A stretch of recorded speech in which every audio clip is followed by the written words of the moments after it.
The way young people come into these woods, they're really kind of wooden, they're really restrained, they're kind of quite guarded. Just talking to them and doing the circle work at the end, when they've just left saying they feel chilled or they feel energised. You know, some of these young people never met each other, but you can start to see these friendships form. Just seeing the skills that I employ helping young people to engage with reading is really, really rewarding. That's what struck me, is about reading being enjoyable, and children have talked about how sometimes they feel forced to read things that they don't really want to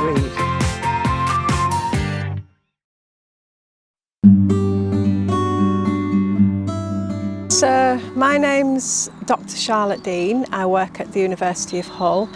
I'm a researcher and a lecturer, and my main focus is doing creative participatory research with young people.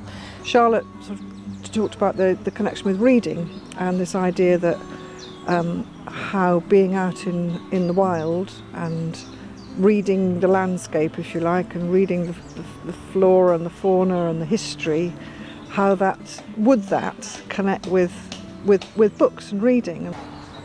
Having been interested in that area for a long time, I applied for some funding recently through the Ferrens Education Trust to run this project really. We've got Mike from he's a local historian, we've got Damien the bushcrafter, Les who's a youth worker, working with young people. So we've just kind of brought all these different elements together, and Ellen of course from the Hull Libraries, which has been great because she's identified all the literature. Well, my role is to teach the kids about local history, teach them about the history of the area, and a little bit about the folklore, the kind of stories that these areas kind of have. They asked me to come along and to deliver some bushcraft skills, so I teach about wild plants for food and medicines, and I'll be teaching them some fire lighting techniques for making campfires. And we just felt it was a really good idea, especially with the lockdown, to create this project and get young people back out in the woodlands, what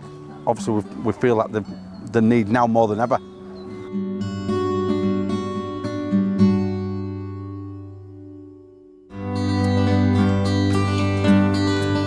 So yeah, the young people have responded in two ways. Some are kind of find it a bit boring to start with, but then when we generally start walking around and looking at plants and eating things and making fires, they seem to engage. So we do things like putting mud on the faces and crawling around on the ground, and playing games a bit like British Bulldog with the camo amongst the trees, so that's really good. I really enjoyed the fire lighting and learning about ways to eat like nettles and things. I think that was really fun and cool.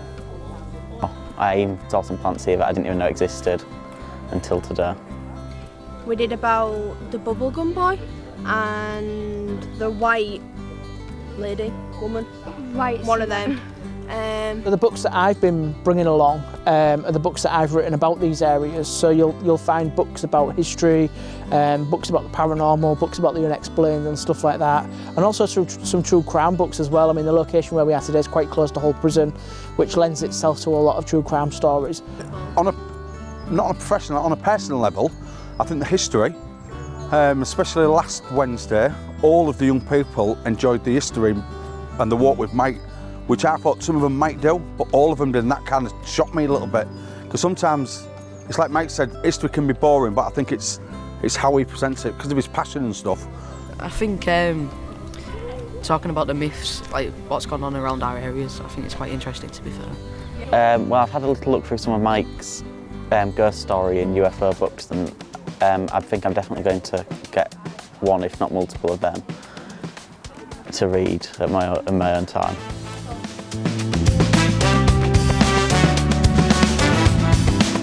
What I did was I got some like sticks and stuff, and I broke them apart, and then I got some like leaves and I did a tongue for me, and I was like,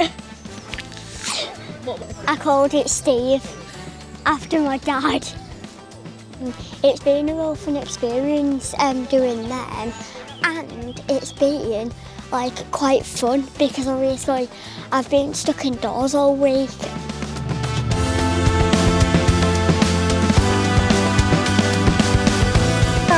I think it's a really good way of making them it sounds kind of strange, but making them realise that you just don't have to look on your phone or Google something to find it. You can actually see it in a book, and you've got that book in front of you. So like the guys have looked through the Rewilding book and they're all picking out the little pictures of things that they want to make. And so you're not having to Google it or see what Sirius says or whatever she's called. I've noticed when Charlotte's asked a question at the beginning, they don't read. And then when it's come to where they come back around the fire and the books have been there, whatever they've been interested in, like say Mike's history, they've gone and picked Mike's books up.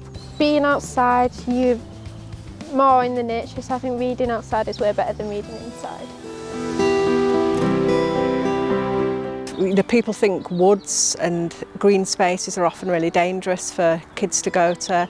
So I think children are often encouraged to play in more tame areas rather than in wild spaces. One of the best ways to get young people to be active about doing something about the environment is to feel a sense of connection with nature and with the outdoors. One thing that was really important to us is that we're doing urban bushcraft and urban outdoor experiences and urban outdoor education. We're living in Hull.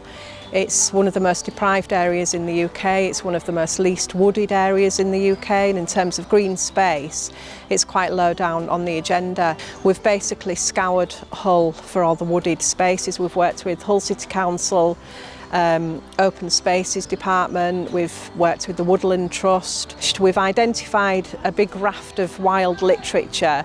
We've narrowed that down to the ones that the young people have been really interested in. We'll put packs together and then circulate them with the accompanying film and teaching resources to hopefully as many schools as possible in Hull.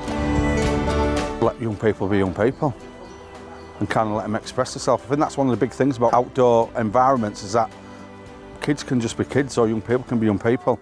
You're in a classroom environment, it's very enclosed. I think in these environments, any advice I'd give a teacher is, A, get them out more in an outdoor environment, but just B, let them be young people. Just let them express themselves, really. It's been a real good experience so far.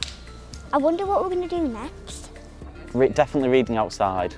I'd quite like to maybe go to the park and read, take a blanket and sit on that and read. Gets us out more instead of just staying at home looking at screens. I was expecting it not to be boring, but like not as fun as it is. Chance to actually go out and meet new people and just express ourselves really.